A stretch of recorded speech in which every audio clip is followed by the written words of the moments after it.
Good morning. Happy Independence Day. Out for a walk with my buddy this morning. We get up and head out before the sun comes up, so we have a start of a great day, and what a wonderful day. Got to stop for a little pit stop.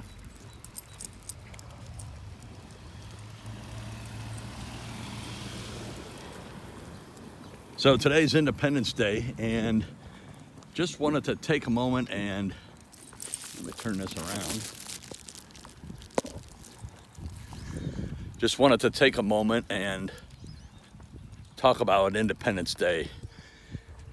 And you know, people go out and celebrate, and it's not about just hot dogs and hamburgers and 4th of July. It's our independence as a nation from tyranny in the Revolutionary War.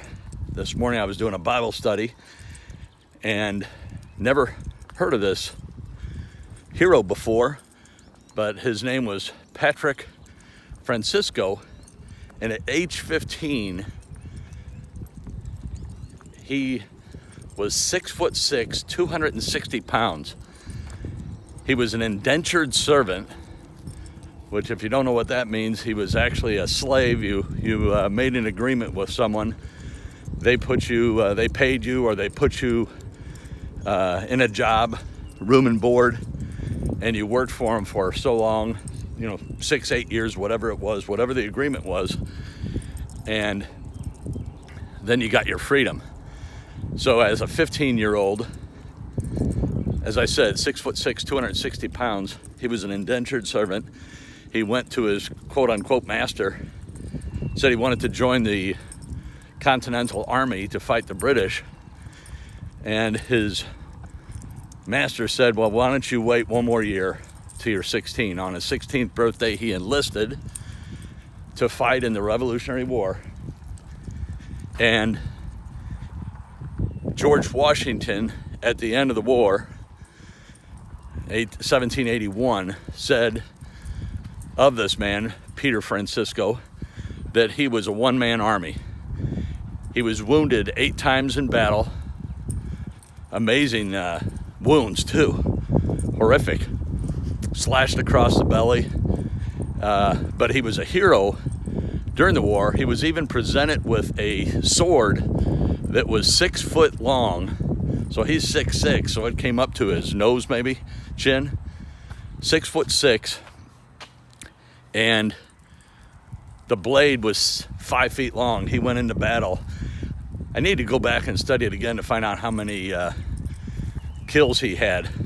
But in one battle, he killed 11 British. I think another battle, he killed 8. Another battle, he had 8 or 9 British officers run away and leave their horses, and he brought their horses back. He went into one battle, killed this British trooper on a horse, tried to stab him with a sword at a charge. He steps aside, and with his bayonet on his rifle, he kills the guy, knocks him off his horse, kills him, gets on the horse. Now he's behind enemy lines, so he yells out a British charge, so the rest of the British soldiers think he's one of them. I think it was something like, "Huzzah, let's get the rebels." And he starts charging the rebels with these British soldiers. They think he's a British soldier until he gets into the American lines and he turns and starts fighting them. It's just amazing what he did. But just what a beautiful morning, and I'm just thinking about the United States. I've been out of this country. You don't realize how good you have it until you've gone elsewhere. I've gone to Honduras twice, Guatemala once, lived on Guam for 2 years. And when I was in Honduras, I did 2 medical missions. I'm not in the medical field, but I helped out. Anyway, it was amazing. I would look at a young man in Honduras, and I would look at him and I would, just size him up and think, okay, this guy is 42 years old, 42 to 45. When they would sit down, I would ask them their date of birth, and they would tell me, and I would do the math as I'm taking their blood pressure. Like, holy crap, this guy's 26 years old, but he looks 42 years old. It was amazing. And it's all because of the quality of life they have in their country and what we have in our country.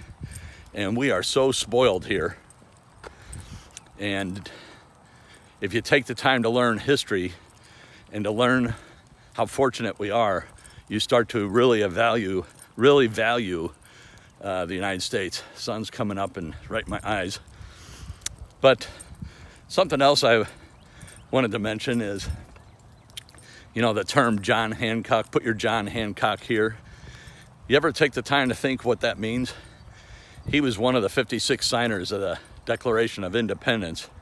There's a great article written by Rush Limbaugh's father on the signers of the Declaration of Independence and what happened to the 56 men that signed, and how some of them were killed, their families were tortured, wives were raped and executed. It's just horrible. But anyway, back to John Hancock. The reason he signed his name so big and the reason he's famous for his signature is because King George had poor eyesight, and when he signed his signature, he was saying, "Fuck you, King George. Right here I am." And so he was defiant. And that's the founders of this country were all defiant against tyranny. And what's happening in our country now, you have an opportunity to stand up and be defiant. And I'm not talking about marching in the streets. I'm not talking about violence. I'm not talking about civil disobedience. I'm talking about doing your part, being a better person, getting in your faith, connecting with your God. With me, I'm a Christian, and being a better person, being a better human. I believe I have a commission or on a mission, and I need to be that man, be a better husband, better father, better citizen.